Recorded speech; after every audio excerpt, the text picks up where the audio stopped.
مجھے جانے دے یہاں سے، اعتکاف کی قضا کر لوں گا، اس کی قضا کب ہوگی؟ یعنی وظیفوں سے بہتر یہ عمل ہے، فائدہ پاؤں۔ تو میں بات کر رہا تھا امام الصحابہ سیدنا صدیق اکبر، جانشین رسول، یار غار مصطفیٰ صدیق اکبر رضی اللہ عنہ، حضور کا وصال ہو گیا۔ آقا کریم صلی اللہ علیہ وآلہ وسلم کے وصال کے بعد دیکھو فائدہ پہنچانے والے لوگوں کی بات کرتے ہیں، اللہ کرے میں بھی اور آپ بھی یہ کریں۔ یار غار رسول صدیق اکبر رضی اللہ عنہ، اللہ اکبر، زمانہ خلافت ہے، آقا کا وصال ہو گیا۔ فاروق اعظم رضی اللہ تعالیٰ عنہ کو اور دیگر صحابہ کو ایک پرچی دی گئی، خلافت کی کرسی پہ بیٹھنے کے بعد ایک پرچی دی گئی، یہ کام فلاں کرے گا، یہ کام فلاں کرتا تھا فلاں کرے گا، فلاں کرتا تھا فلاں کرے گا، حضور کرتے تھے فلاں کرے گا، یہ اس طریقے سے سب۔ ایک کام ایسا تھا جو کام تو لکھا ہوا تھا لیکن اس کے آگے کرنے والے کا نام نہیں تھا، کام تھا کرنے والے کا نام نہیں تھا۔ یہی بات اپنی قوم سے کہنا چاہتا ہوں اور اپنے آپ سے بھی، لوگ نام کے لیے مرتے ہیں، نام کے لیے کام کرتے ہیں۔ حضور حافظ ملت فرماتے تھے کام کرو نام تو ہو ہی جائے گا، نام کے لیے مرو گے تو مرنے کے بعد سب سے پہلے نام چھینا جائے گا۔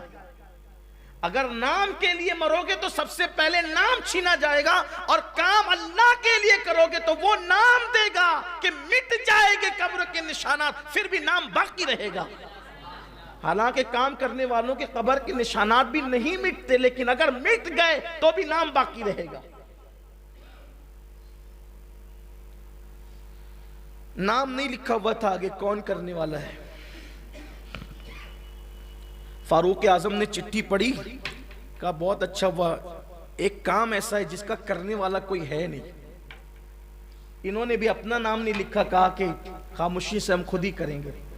اور وہ کام تھا مدینہ منورہ کے مضافات میں رہنے والی ایک بڑھیا کا، جس کے گھر کی خدمت حضور اکرم صلی اللہ علیہ وآلہ وسلم کی طرف سے کی جاتی تھی، آقا کریم کی طرف سے اس کے گھر کی خدمت کی جاتی تھی۔ اور اب وہاں کام تھا لیکن نام کسی کا نہیں تھا کہ کرنا کس نے، تو فاروق اعظم سوچا کہ میں لے لیتا ہوں اس کو، لیکن خود کا نام بھی نہیں لکھا۔ یہ گئے تو دیکھا کہ سب کام ہو چکا ہے اور بڑھیا شان سے بیٹھی ہوئی ہے۔ سوچا کہ چلو کوئی پہلے آ کے نیکی کر گیا، فائدہ پہنچا گیا، کل ہم پہلے آئیں گے۔ پھر پہلے گئے، پھر بھی کام ہو چکا تھا، یار یہ آگے کرتا کون ہے؟ تو ایک دن جا کر کے چھپ کر بیٹھ گئے رات کو، تو دیکھا کہ کوئی چہرے پہ نقاب ڈال کر کے آیا۔ یہاں لوگ پاپ کرنے نقاب ڈال کر جاتے ہیں، اور وہاں یار منانے کے لیے نقاب ڈالے جاتے تھے۔